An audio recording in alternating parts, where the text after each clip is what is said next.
Shalom. First off, I want to give all praise, honor, and glory unto Yahweh, Bahashem, Yahweh Shai, Baruch HaKadosh.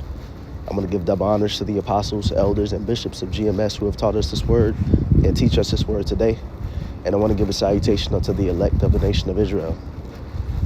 This is the brother Yataz Akbar with the GMS Nebraska camp. And in this lesson, I just want to do a quick hit based off of James chapter 1, verse 4, where when we read, it says, "But let patience have her perfect work, that ye may be perfect and entire, wanting nothing."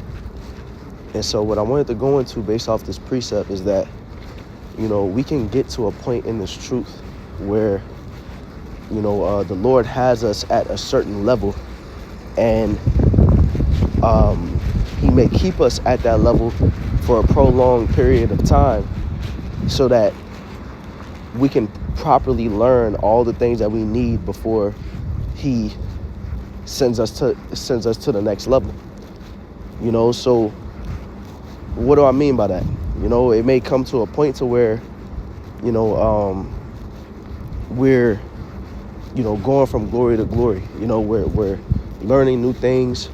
We're growing through the Spirit, but then we may have a certain flaw or a certain issue within ourselves that it takes longer for us to get over, or it takes longer for us to figure out how to solve that issue within ourselves.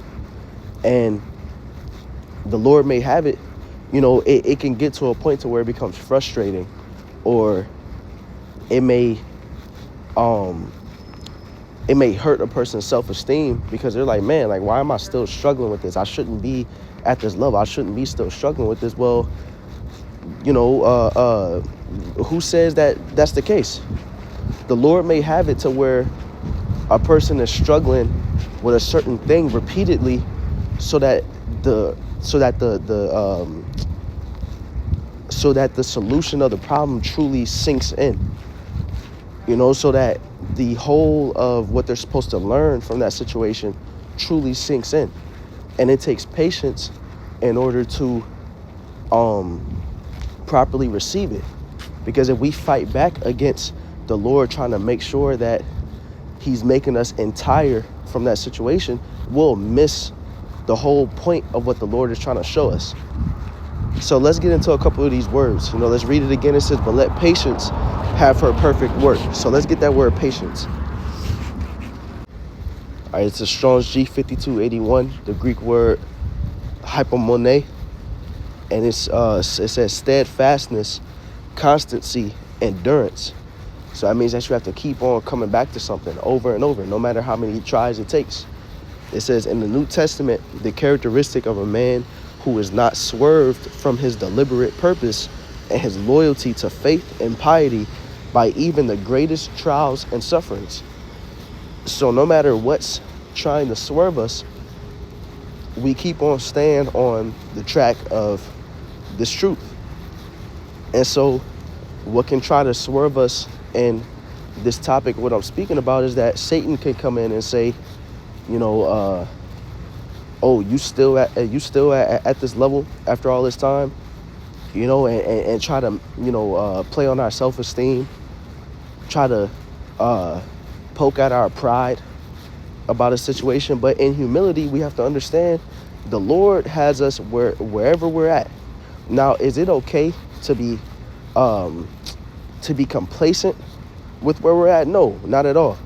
We shouldn't get into a spirit of complacency, but we should get into a spirit of accepting and understanding that the Lord has us all going through a certain process at our pace, and we can't let negative emotions and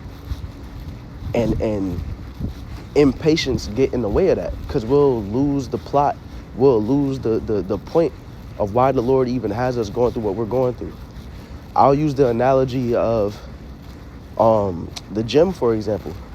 We may want to a person may go into the gym and want to squat a certain amount of weight. They may come into the gym and say, man, I want to squat 500. And this is their first time coming to the gym. They never squatted, no weight, and they want to immediately go to 500. And it don't work like that. Why? Because a person hasn't put in the proper time. A person hasn't done the proper preparation. You got to get to 200 first, then 300, and work your way up. First, you got to get to 200. If you can squat that, okay, then work your way up. Go to 220, 225, go to 245, And as you build yourself up, once you have built up and you've gotten to 500, you're at where you're supposed to be. Instead of you're going all the way to 500 and trying to squat that and then you injure yourself. Or your body, you're ridiculously sore afterward because you're just going straight into it. No preparation, no nothing. And that's how it is in this truth, to where we can try to go to a level that we're not supposed to be at and injure ourselves spiritually. We look at these different leaders of certain camps. Look at the leader of WFI, for example, Wi-Fi. And he's a young man. He's a novice in the truth. But he wants to go straight to this camp leader level. And that's not where he's supposed to be at. He's trying to go straight to this level of trying to be where the apostles, bishops, and elders of GMS is at. But they've put in the time. They've gone through the decades and decades of being built up and learning and experience that is needed for the position that they're in. But then you have somebody that's in the truth for 1 year and they want to be where the apostles is at. And it doesn't work like that. That's why the scriptures say that we have to, let's go to 1 Peter 2, verse 2, which says, as newborn babes desire the sincere milk of the word, that ye may grow thereby. Let's read that in the NLT. Like newborn babies, you must crave pure spiritual milk so that you will grow into a full experience of salvation. So that milk is needed, those foundational things, that foundation is needed so that you have something to stand upon, so that you're rooted. And you may feel like because you've been in the truth for a few years, and I don't want to say you, because I'm speaking to myself as well, first and foremost in this lesson. So we may feel like because we've been in the truth for a few years that, we don't need that milk no more. No, we need that nourishment. It says when the time comes that you ought to be teachers, you have need of milk again. So that milk is always important. Just because we reach a certain level doesn't mean that those foundational things we ain't supposed to depend on that. We need that to get to the level to where we can, have the meat. So it says that you must crave pure spiritual milk so that you will grow into a full experience of salvation. Cry out for this nourishment. So let's keep that in mind, that full experience of salvation. And we're going to go back to James 1 and 4, because it says, let patience have her perfect work, that ye may be perfect and entire. So let's get that word perfect, which is Strong's G 5046. The Greek word teleos, which says brought to its end, finished, wanting nothing, necessary to completeness, perfect, that which is perfect, consummate. Let's get that word consummate. Consummate human integrity and virtue. So what does consummate mean? Complete. So complete human integrity and virtue of men, full grown, adult, or full age, mature. So we may want to have all the traits that we need and be on the level of the elders around us and brothers that have gone through the trials and the experiences that they need to go through to have all these traits. But we haven't gone through that yet. The Lord hasn't tried us fully yet. We have to keep in mind that we're as gold tried in the fire. And we may hear that precept and it sounds good, but if you actually look at the process of gold being tried, it's very lengthy. When you take a raw piece of gold, the process for it to be turned into that pure piece of gold that you see at the end, where it's the perfect rectangle shape and it has the etching in it, that takes days and a repeated process of melting that gold down, then bringing it back to a room temperature, a solid state, then beating that gold, then melting it again. It's a repeated process, and that's what we're going through in this truth. The Lord will keep us at a certain level that we have to keep on being melted down, beat, so that something can really stick with us.